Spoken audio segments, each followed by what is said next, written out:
మలేషియాలో ఈ పెట్రోలియం ఉత్పత్తులు అనేవి మనతో పోలిస్తే చాలా తక్కువగా ఉంటాయండి.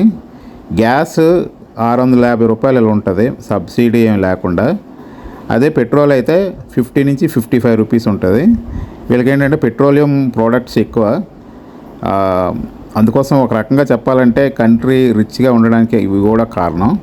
సో నాకు ఏంటంటే ఇవి ప్రైవేట్గా దొరుకుతాయి, మన కిరాణా షాపులైనా తీసుకోవచ్చు. మనం మళ్ళీ బుక్ చేయడం, గ్యాస్ ఏజెన్సీకి వెళ్ళి అవి ఏమి ఉండదు, సింపుల్గా దొరుకుతాయి. చూడండి, ఇది రెగ్యులేటర్ ఏంటంటే ఒకసారి ఆన్ చేసామంటే ఫిక్స్ అయిపోద్ది, మళ్ళీ ఆఫ్ చేసామంటే మాత్రం రెగ్యులేటర్ పైకి వచ్చేస్తుంది.